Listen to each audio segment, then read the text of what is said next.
Hi, I'm Robert Gibson. I'm Ricky Morton. We're the Rock and Roll Express. And you're watching WGS-TV.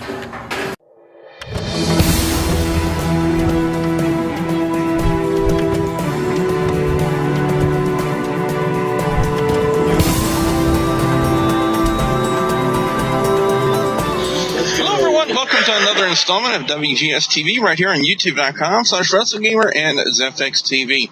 I'm the Wrestle Gamer, Double B, Billy Boudreaux. I got the panel here with me for this week's Impact Wrestling review for the week of January 31st, 2014. Allow me to introduce the panel. First off, he is the Studley Man, Ashley. Ashley, how you doing?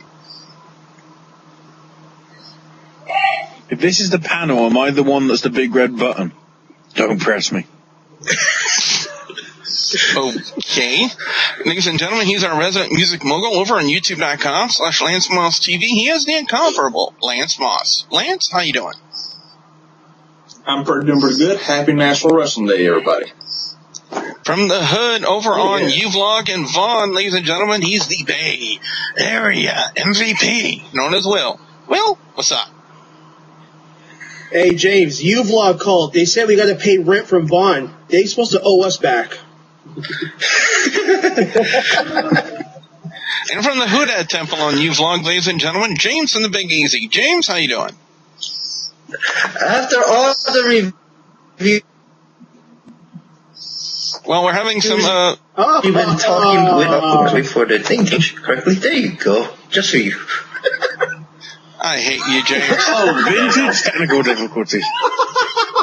Vintage technical difficulties, right there.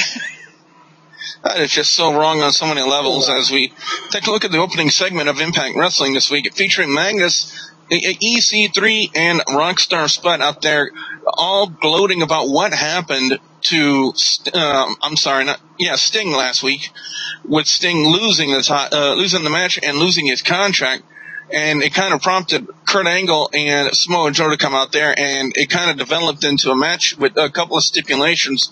One, if Kurt Angle and Samoa Joe lose, they leave TNA, and if that would have happened, TNA would have been dead. You know, you could have all the exciting young talent, but if you don't have the star power and the name value, TNA wouldn't be worth watching. If you lose two guys as big as Kurt Angle and Samoa Joe, I mean, you've already lost Hardy, you've lost AJ Styles, you've lost Sting.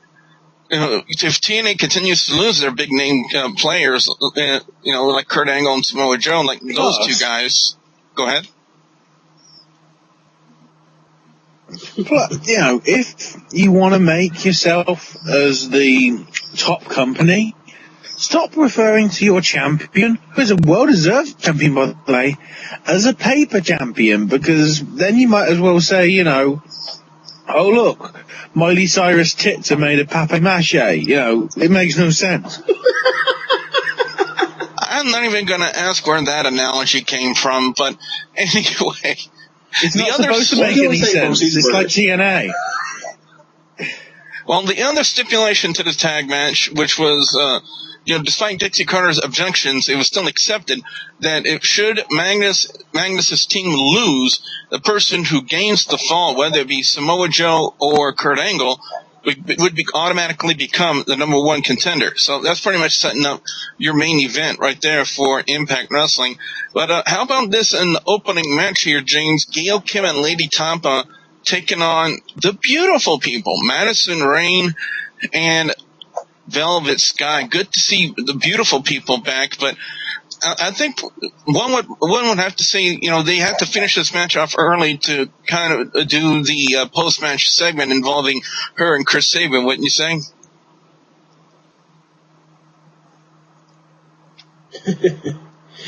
James fell asleep. He's mesmerized by the duck. He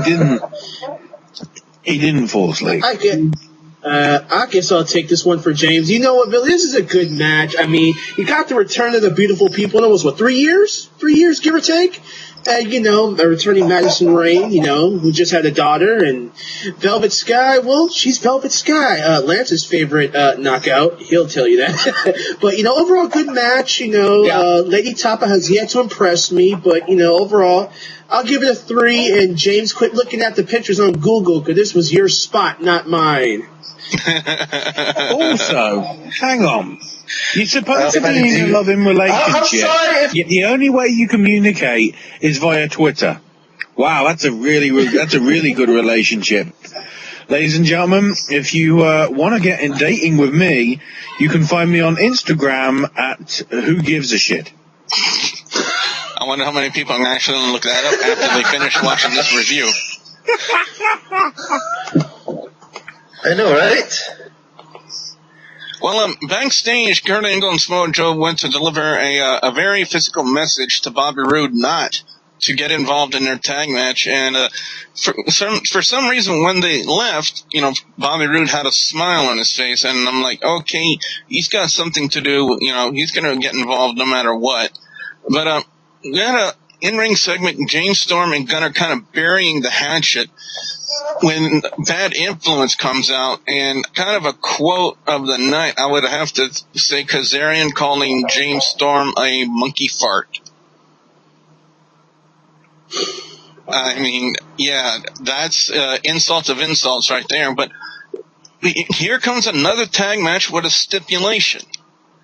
Bad Influence taking on James Storm and Gunner, and should James Storm and Gunner lose, the person gaining the fall on Bad Influence would gain the briefcase, but that didn't happen. Lance, I don't know why they're putting so many stipulations, and also with the briefcase, it is putting some attention on it, but why is TNA just focusing on the briefcase so much? They've got nothing else Well, that they can think of, probably. And I hear Roode I think the S in wrestling stands for stipulation.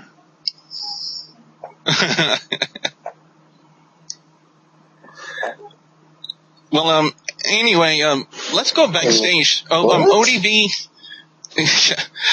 is very concerned with Eric Young teaming with the Abyss due to Abyss's unpredictable nature, we've seen in the past, but they were teaming up to go after Bromance and tag team titles. And up next, Ashley's favorite wrestler of all time, Rockstar Spud, decided to call out Davey Richards and Eddie Edwards, the Wolves, to find out the identity of the investor in TNA, and that really didn't pan out too well for the winner of British Boot Camp. He kind of took the grilling a little bit too far, especially with Davey Richards, and the Wolves just kind of made quick work on him, and they kind of announced a stipulation via the investor, Ashley, about if anyone interferes, they would be automatically fired on the spot. And there was a lot of speculation leading up to the identity of the investor. Did you have any thoughts in your head before at this point in the show as to who the mystery investor could have been at that time?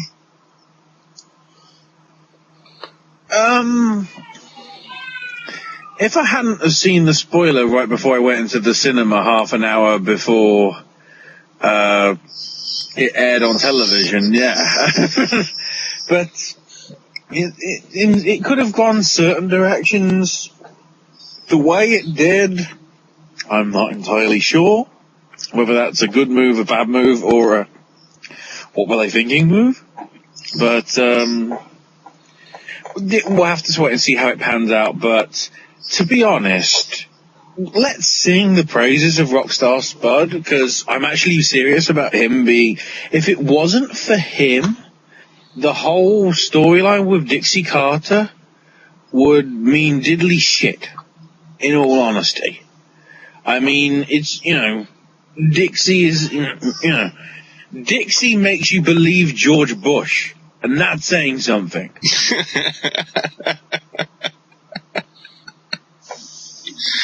Oh, man. Which one?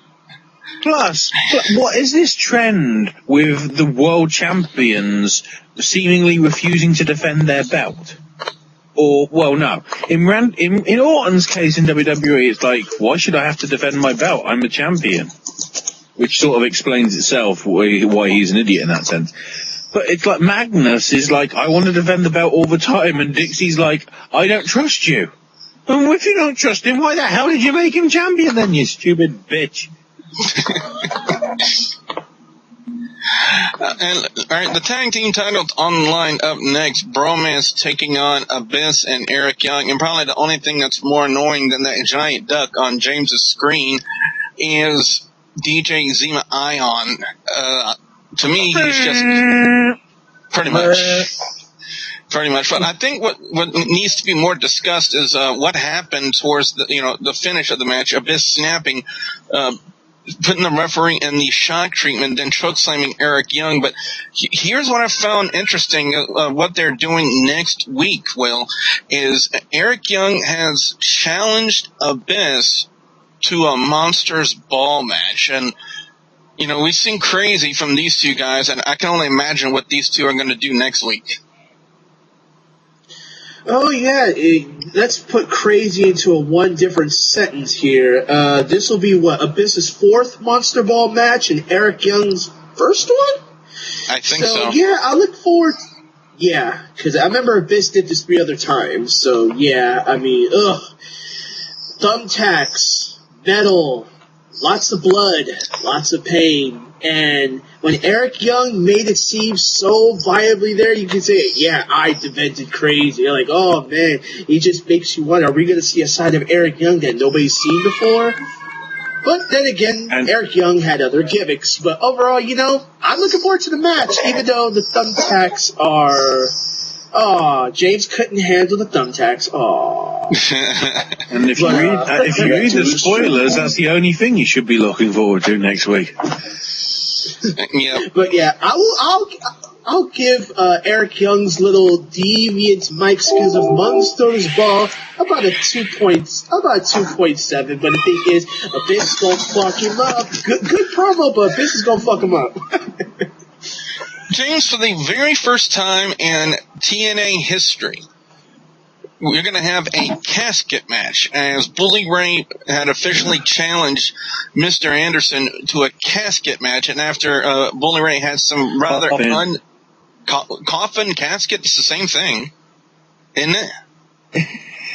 Not TNA. Yeah. Well, let's call it a coffin match. Not TNA, But anyway, like I said, after Bully Ray had some very unsavory words for Mr. Anderson's wife and his kids, the fight was on, and I'm going to ask you, what are your reactions to now TNA doing a coffin match with Bully Ray and Mr. Anderson?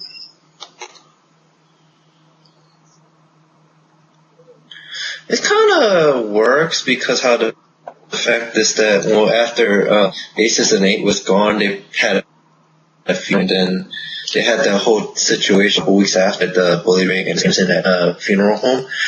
It kind of works. See. Yeah, one's got Bully Ray going to fit in that coffin? Clearly at the right size. One's got to figure they probably have one in a general size for the both of them come time for the match whenever they're going to hold it. It's still yet to be determined. But finally, the main event. Also, go ahead. Why is the limo for the TNA investor the same van that kidnapped Samoa Joe? couldn't they afford an actual limo? Has it got that bad? Probably not. We all got limos over there. Well, remember, they're in Scotland. There's like stretch Humvees. There's stretch Humvees that you can get for like £200, which is about, $100 to $125. TNA can't even afford that. There you go. Well, the main event was finally upon us. Kurt Angle and Samoa Joe taking on Magnus and Ethan Carter III. Magnus, prior to this match, backstage, kind of voices grievances about having someone as green as EC3 as his tag partner, but nevertheless, decent tag match to say the least. But Samoa Joe locking in the Conquista clutch on Magnus. Magnus forced to tap out, and a couple of things happened. One, we got Samoa Joe now as your number one contender, and two, Kurt Angle said, and also Kurt Angle said he's finally ready to accept his Hall of Fame induction that he was supposed to have done back at Bound for Glory. And then finally, Dixie Carter snapped, says she had enough. She wants to know who this mystery investor is. And flanked by the Wolves, it turns out to be MVP. And I'm not talking about our friend Will here, Montel Vontavious Porter. Yes, MVP is your mystery investor. And Lance, I gotta ask you, what are your reactions to MVP being revealed as the mystery investor? Well, at least it wasn't Tito. Ortiz. That's all I got to say about that one. Arriba. Oh, wait, the other one. Not that Tito, Ash. Yeah, but very close distinction, or probably not. Time for overall scores and our picks for best and worst match or segment of Impact Wrestling this week. And for me, honestly, I gotta go with the tag match featuring Kurt Angle and Samoa Joe taking on Magnus and EC3, because there was a lot on this, as they put a lot of hype into it. There was a lot of stipulations, and the fact that we had the revelation of MVP being the mystery investor for TNA, that really adds some interest to it. I gotta also give an honorable mention to the segment involving Bully Ray and Mr. Anderson, leading up to this coffin match challenge, and the fight involved in that segment really sold it for me. And, with Bully Ray and Anderson just being so good on the microphone, so good in segments, you rarely need to see improvements between these two to sell a segment, and they did that job well for this as well. If I gotta go with worst segment of the night, how about Kazarian calling Cowboy James Storm a monkey fart? My God. I mean, I really don't know what to say beyond that.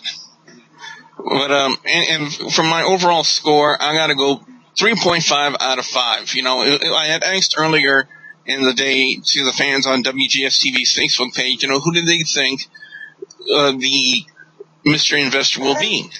And, it was revealed that it was MVP. And there were some fans who were disappointed with that. But, I had to figure, they're doing some interesting things now. I mean, they brought in, MVP, who was not that bad of a wrestler. Was upper mid-card at best, a good United States champion in the WWE. And now we got a great tag team in the Wolves, Eddie Edwards and Davey Richards. So who knows who else TNA could try to bring in? There are a lot of hot talent on the indie scene that TNA could secure to kind of bring their product up. So I look forward to what they do and where they take the storyline involving MVP as the investor from here, because Lord knows where they can go, but it does do one thing. It makes it interesting. It makes you ask the question, what will happen next? Let's go to Ashley next. Ashley, your overall score and your picks for best and worst match or segment of Impact Wrestling. This is where it gets sneaky. Overall, it's a flat 3. No, nothing spectacularly. Overall, nothing spectacularly awesome. Nothing well, I say nothing spectacularly awful. Best by default really has to go to the main event. And no, I don't mean the reveal of MVP. I mean the Angle Joe Magnus EC3 match. This is when it gets complicated. There is both a worst moment and worst segment. The worst moment is, and this is going to be my worst moment for next week, and I might as well say it now because I think it's disgraceful. The Wolves still aren't wrestling. These are accomplished guys that know how to wrestle, and you won't be seeing them wrestling on your television screens until February the 13th.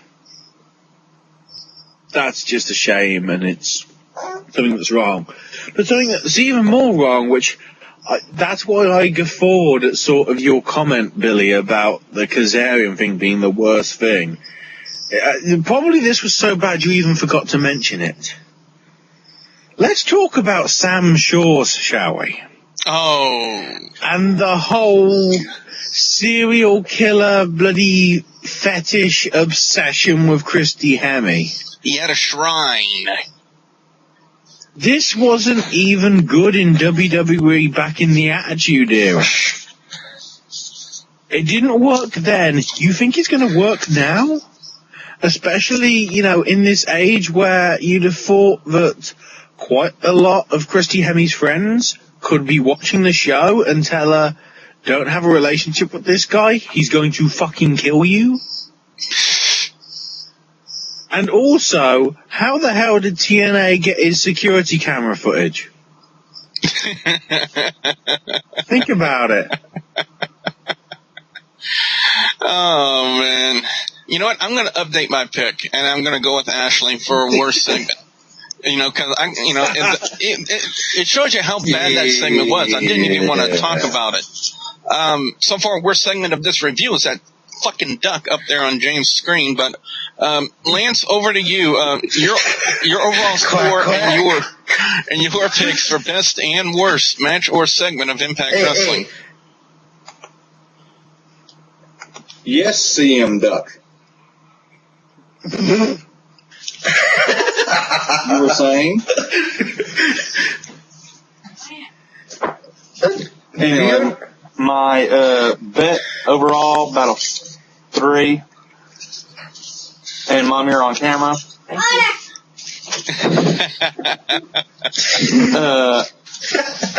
about 3. Best match, the main event. Worst match, worst segment. Yeah, I gotta go with y'all with the whole Hemi Stalker thing. But I am looking forward to where it's going. Best, yeah, the Ken Anderson thing. Yeah, I gotta agree with you on that one. Will there be someone to step in and intervene, with Samuel Shaw saying, you're taking this too far. Up next, Will, your overall score and your picks for best and worst match or segment of Impact Wrestling. All right, best match. Well, I'm not going to agree with you guys. It's the main event tag match of Angle and Joe versus EC3 and Magnus. Worst match. I usually don't go down this route, but I'm gonna have to say the Divas tag match. Sorry about. Best segment is Eric Young going crazy on Abyss. I mean, like I stated earlier, we never seen much of Eric Young really going outside his comfort zone other than Super Eric and whatever else he's had. But this is now worst segment. It would be a tie between Kazarian's little jab and Sam Shaw's little psychedelic shrine of Christy Hemme. So that's kind of out there. But there's also honorable mention I would like to mention that everybody forgot was the fact that if anybody's paying attention to the Mr. Anderson Bully Ray segment with the coffin, did you see the way he cheap shotted Bully Ray with that? That must have hurt. He opened up and bam! That was a chin check. But I'll give the overall show. Yeah, but overall, I'll give it a 3.5 overall. And finally, ladies and gentlemen, the only person right now who is worse than CM Skunk and CP Monk combined, James from the Big Easy. James, your overall score and your picks for best. Opinions of James are not representative of the views of Shikara's Mike Quackenbush. And your picks for best and worst match or segment of Impact Wrestling. Emphasis on the quack. As I get back on camera, I'm already with the whole duck. I give this my 5 out of 5. I will say the best would be the main event. The worst had to be the shrine. When's the last time somebody did a shrine? Mickey James, Trish Stratus back in 2005, if you don't remember. Well, yeah. Billy, your shrine to Lady Tapa does not count. Oh, shut up, Lance. Anyway, I thought he's the least is Shrine Champion. Oh wait, that's Shine. Anyway, ladies and gentlemen, what we want to know now from you guys out there, the viewers and subscribers, your thoughts on Impact Wrestling. As you notice, I'm ignoring you guys now. We want to know from what you guys think. You know, what are your overall scores? What are your picks for best and worst match or segment of Impact Wrestling? We definitely want to hear from you guys out there. Make sure you put your comments in the comment section below. Don't forget to like and favorite this video. Lance, what can fans expect to see when they come visit your channel over on youtube.com/LanceMossTV? Album reviews, NASCAR reviews, redneck gourmet cooking videos, and whatever else pops into my head. Ladies and gentlemen, one of them likes to cosplay as a duck. The other one rapes a duck. It's the Bay Area MVP known as Will and James the Big Easy. Guys, what you got coming up? Well, Super Bowl Sunday's coming up, so look forward to that. And James will probably sit on that duck when Peyton Manning yells Omaha. And look at Lance Moore dance. What the fuck? Yeah. So, in the Hood Temple, we do the same thing. We do game shows. We do sports talk about wrestling. It's almost WrestleMania season. What is my Sting and WWE about rumors, Sting? Let's talk about random stuff. I think that should be the last time someone gives him a laxative before doing a Saints game. I'll tell you that right now. That's all I'm going to say about that, Carlton. Shit. Fans, don't forget to like the Facebook page, facebook.com/WGS-TV, and don't forget to please subscribe to youtube.com/WrestleGamer and youtube.com/ZFXTV Network. Fuck you, James. So for the Studley Man Ashley, the incomparable Lance Moss TV, the Bay Area MVP known as Will, and my ex-best friend from the Hoodad Temple, James, I'm the WrestleGamer, Double Bean Bully Boudreaux, saying thank you very much for watching. Hold on. Come here. Can we get some decorum Don't Give a here? Shit has got a new follower on Instagram, and it's Bay Area MVP.